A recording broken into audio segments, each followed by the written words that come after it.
vamos lá. Uma boa tarde, bom dia, boa tarde, boa noite para você aí. Eu sou Gabriel Amaral, sou jornalista, sou tricolor e... Enfim, já expliquei no outro vídeo, carnaval, cenário diferente, barulhinhos ao fundo, vocês já entenderam o porquê, né? Mas se entendeu, volta no vídeo anterior que é importante você ver, ela também tem notícias importantes.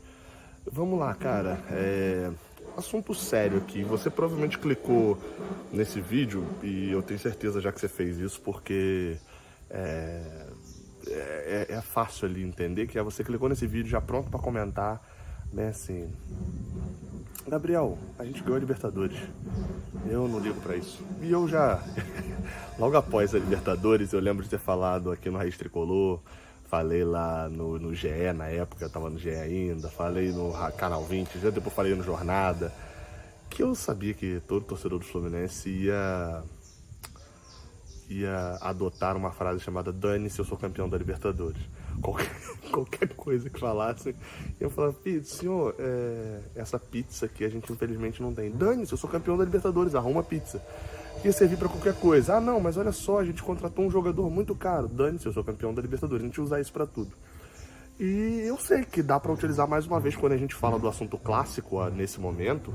E eu sei porque eu vi quando a matéria do GE saiu relembrando disso, sobre clássicos, agora nesse final de semana, acho que sexta-feira saiu a matéria e a galera falando embaixo: tô nem aí, eu ganhei a Libertadores, etc. E relembrando mais uma vez, eu concordo, tá? De fato, a gente ganhou a Libertadores e eu tô olhando aqui, inclusive eu tô gravando com a câmera traseira, e eu tô olhando aqui pra minha capinha da Golcase, escrito aqui: campeão da América 2023. Isso é um fato, não tem como negar que isso é a maior alegria e a gente trocaria qualquer vitória em clássico por esse título da Libertadores. Dito isso, a gente não tá jogando um jogo de videogame no futebol.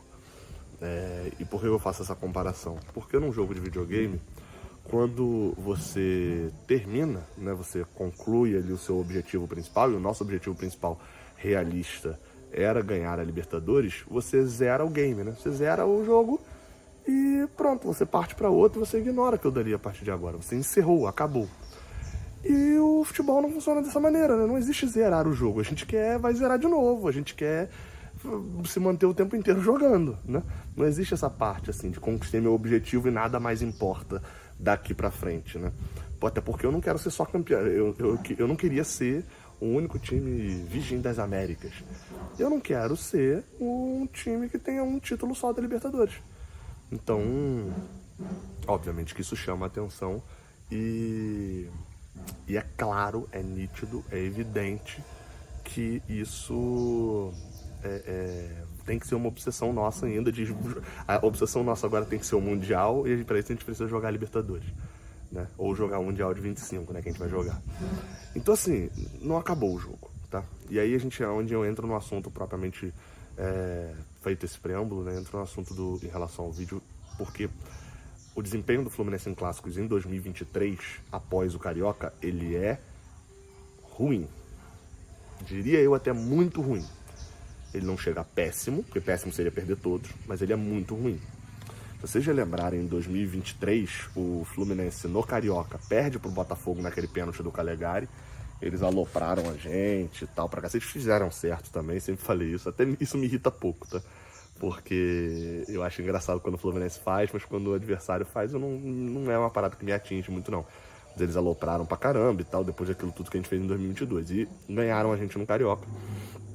Mas dos outros clássicos do Carioca, né, foi a vitória foram dois clássicos com vitórias antológicas que serão lembradas para sempre. Entraram no hall de momentos antológicos da história do Fluminense, que é o Germancano fazendo um gol do meio de campo no Vasco e a gente ganhando aquele jogo com 2 dele, e o 4-1 na virada do campeonato na final, né? Também entra, né, a maior virada da história de uma final de Carioca. Além disso, ainda teve a virada lá com o gol do Pirani, que foi bem legal, né? Foi menor, mas foi bem legal. E teve também... Não sei qual outro clássico que teve. Não, teve a derrota na ida, que não irrita tanto, porque a gente, né, fez a virada na volta. Só que entra o Brasileirão, cara, e eu tomei um susto quando eu li que a gente tá 8 clássicos sem ganhar.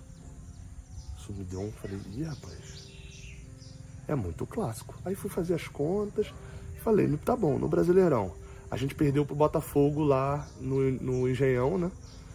A gente empatou 0x0 com o Flamengo no Brasileirão.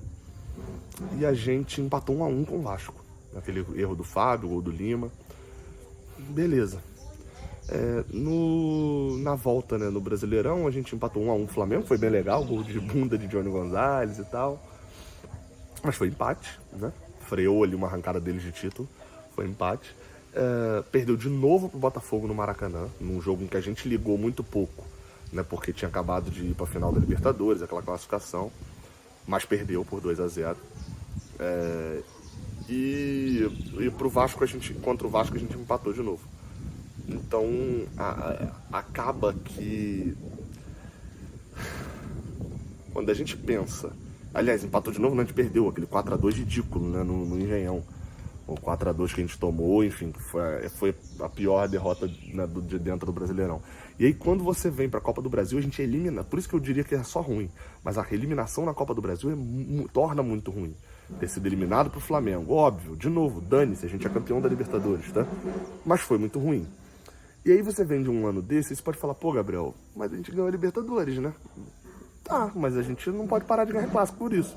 Esse clássico de quarta-feira com o Vasco tem uma importância grande pra gente, né? Nem pela rivalidade só Fluminense e Vasco, mas é pra gente também.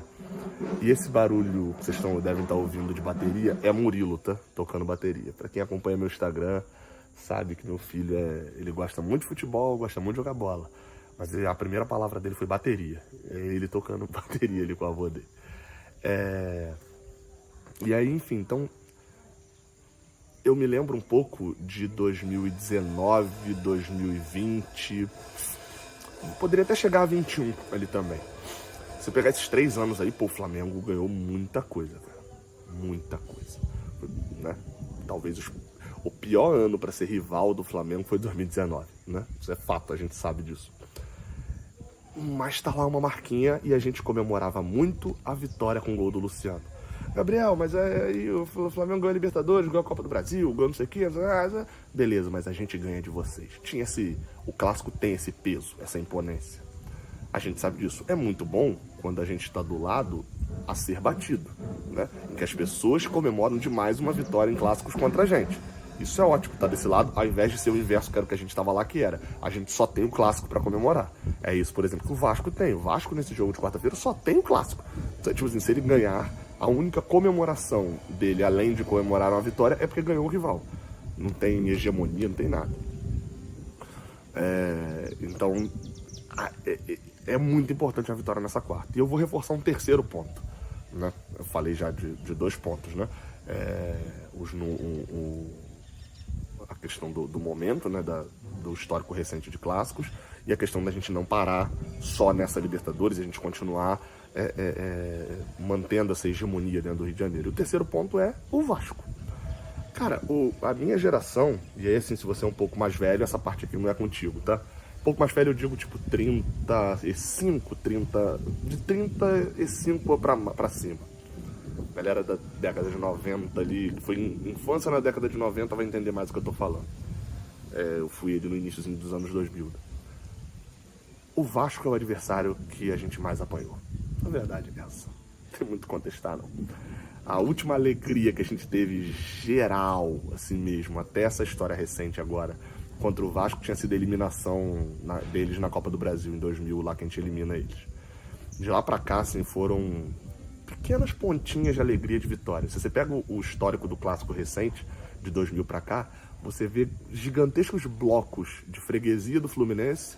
Aí vem um ano igual 2012, que a gente ganha aí de volta do Brasileirão, gigantesco bloco de freguesia, até chegar o momento atual que se inicia em 2019. A gente não perdia pro Vasco desde 2019.